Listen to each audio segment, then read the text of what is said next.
Existem poucos Yachts na história da franquia do Predador que são verdadeiramente odiados. E eu não tô falando daquele ódio divertido que a gente sente por um vilão. Eu tô falando de repulsa. A gente teve os Bad Bloods nos quadrinhos, também teve o Renegado do filme de 2018, mas nada, absolutamente nada, nos preparou para o que o Dan Trachtenberg trouxe pra gente em Predador Badlands. E hoje a gente vai dissecar a mente do Nior, um pai que não apenas tentou matar o filho por ele ser fraco, mas que assassinou o próprio filho favorito por ele ter cometido o crime de ter piedade. Se prepara porque essa história vai muito além da caça, é sobre honra, traição e a queda de um tirano. Mas antes de começar, você já sabe, já deixa aquele like, se inscreve aqui no canal e também ativa o sininho das notificações para você ficar por dentro de tudo que eu for postando aqui, porque tem muito vídeo para vir aí de Alien e Predador. Então, bora pro vídeo.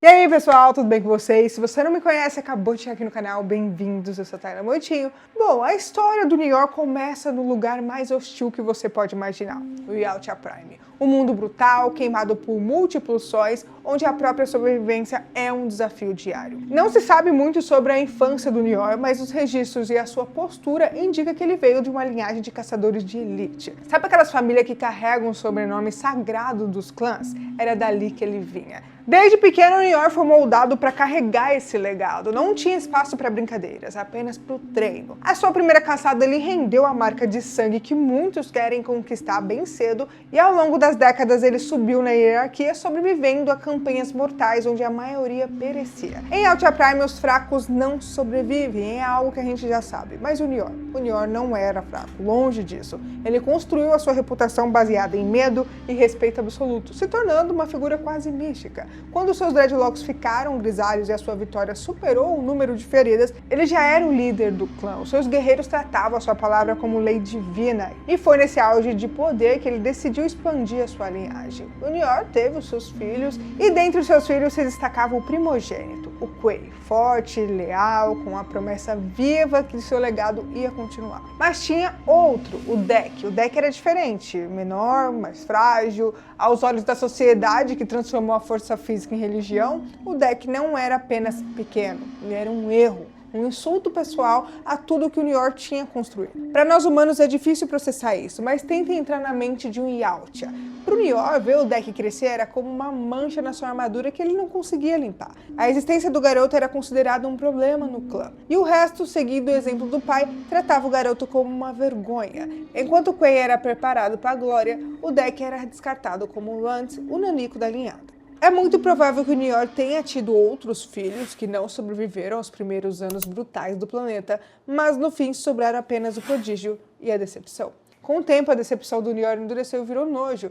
Ele se recusava a reconhecer o Deck como seu filho. O New York deu uma ordem que era uma ordem impensável. Ele mandou ele matar o próprio irmão. Ele queria apagar a fraqueza do clã de uma vez por todas. Acredita-se, inclusive, que aquele primeiro duelo do treino que a gente vê entre os irmãos não foi apenas um treino, foi tudo planejado pelo pai. Talvez um ritual para decidir quem vive e quem morre. Mas o Quay tinha algo que o pai não tinha. Ele viu o Deck de uma forma diferente. O fato do Deck ter sobrevivido todos aqueles anos, sendo odiado, marginalizado e o menor de todos, prova sua resiliência. O Quay desafiou a ordem. Ele decidiu que, em vez de matar o irmão, o ajudaria a conquistar o seu status de sangue. O plano era arriscado, permitir que o Deck viajasse para o planeta Guiana e matasse uma besta monstruosa que até mesmo o grande New York evitava. Sim, você ouviu direito. O pai tinha medo da besta que o filho fraco ia caçar. Tem a parte da cena que o New York chegou em sua moto, envolto da sua armadura característica, a própria imagem de autoridade e terror,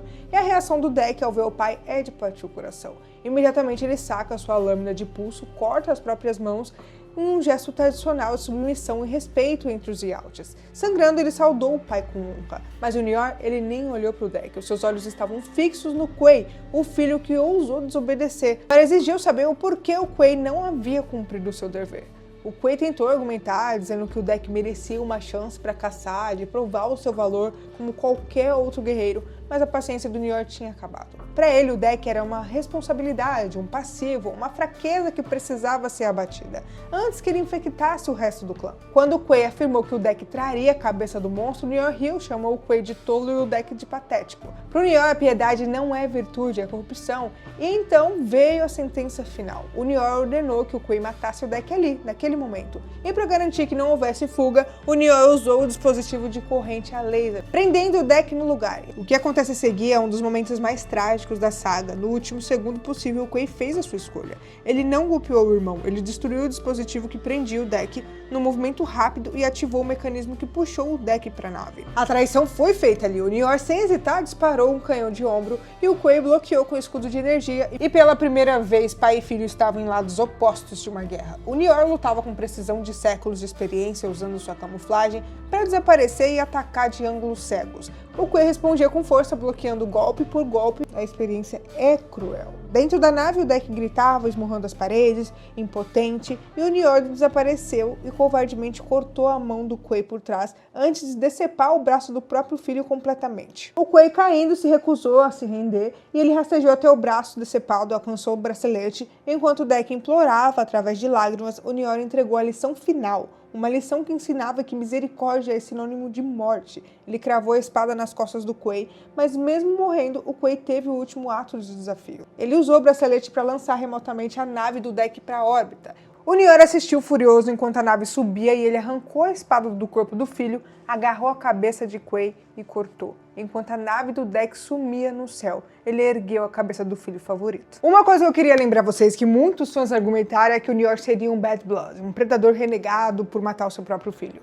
Mas aqui tá a parte mais perturbadora. Tecnicamente, ele não é. Na sociedade Yautja, abater os fracos é uma prática aceita ali. Matar um subordinado que desobedece uma ordem direta em combate também pode ser justificado no código deles. O Nior estava ali numa visão distorcida dele, apenas limpando a casa. O Quay cometeu um crime de ter piedade. E isso nos lembra um pouco a dinâmica militar humana em seus extremos mais sombrios. Um soldado que se recusa a executar uma ordem por questões morais. O Quay era o herói moral ali, mas na lei Yautja Prime, o Nior era o juiz e executor. E ser um pai horrível não te torna um criminoso perante o código Yautja. E isso é o que torna o Nior ainda mais aterrorizante. Ele não é um monstro fora da lei, ele é o sistema funcionando em sua forma mais cruel. E agora, avançando no tempo, ele não apenas sobrevive em Yenna, ele prospera, ele mata o ser mais forte ali, que conseguiu matar uma Kaliske. Pra quem não sabe, quando o predador caça, o objetivo é a presa mais formidável, mais forte ali. Em Yenna, o topo da cadeia alimentar era uma Kaliske, mas a irmã gêmea da sintética tia, a Tessa, matou ela, e isso tecnicamente tornou a Tessa a presa de maior valor. O Deck volta lá pro pai com o troféu, ele vai lá e joga o crânio da Tessa no chão. E ele não quer amor, ele quer duas coisas, um dispositivo de camuflagem e o reconhecimento dele no clã. Para qualquer outro líder, isso seria motivo de celebração. O filho fraco superou o impossível, mas o Nior, o orgulho dele, é maior do que qualquer lógica. Aceitar a vitória do Deck significaria admitir duas coisas insuportáveis: que o Deck não era fraco e que ele assassinou o Quay, seu filho favorito, por absolutamente nada. Então, na clássica moda do velho guerreiro amargo, o Nior nega. Mas se vocês perceberem a ironia, o Nior, o grande defensor da honra, luta sujo. Ele abusa da camuflagem para atacar pelas costas, mas se esconde atrás da tecnologia. O Deck, por outro lado, usa inteligência. Ele usa a exaustão da nave para criar uma nuvem de poeira, revelando a silhueta do pai invisível. Ele decepa o braço do Nior, vingando a mutilação do irmão, e para fechar o ciclo, ele prende o pai com a mesma armadilha de laser que foi usada nele anos atrás. Quando derrotada, a máscara do Nior cai. O grande tirano, agora de joelhos, admite que ele estava errado. Ele oferece para o Deck um lugar no clã, mas é tarde demais porque o Deck olha para o pai e diz que tem um clã agora, que é a tia e a Butz. O Deck pega o dispositivo de camuflagem do pulso do pai morto, não como um presente, mas como uma herança de guerra. Ele reclama o direito de definir a sua própria força. O Nior é um pai incapaz de amar, que vê os filhos como extensões do próprio ego. Ele pregava que o luto é fraqueza e a compaixão é vergonha. Mas no fim ele morreu, provando que ele era o verdadeiro fraco. O Deck, ao contrário, aprendeu com a tia sobre os lobos, que a força da matilha não vem de quem mata mais, mas de quem protege os seus. O lobo solitário morreu sozinho e o Hans sobreviveu cercado de aliados. E aí, quando a gente pensa que acabou, aparece a mãe do Deck. Pois é. E você acha que o Nior merecia um fim ainda pior ou a justiça foi feita? E essa referência à mãe do Deck, hein? Me conta aqui nos comentários. E se você curtiu esse vídeo, já esmaga esse like aí, se inscreve no canal e também ativa o sininho das notificações para vocês ficarem por dentro de tudo que vem aí. E ó, quer dar aquela força aqui pro canal? Vira membro, além de você ter um selo especial nos comentários e lives, o seu nome pode aparecer aqui nos vídeos e você ainda assiste tudo em primeira mão. E não sai daí que tem mais conteúdo incrível esperando por você. É só clicar no vídeo, vai estar aparecendo aí na tela agora. Bom, por hoje é isso. Um grande abraço e até o próximo vídeo.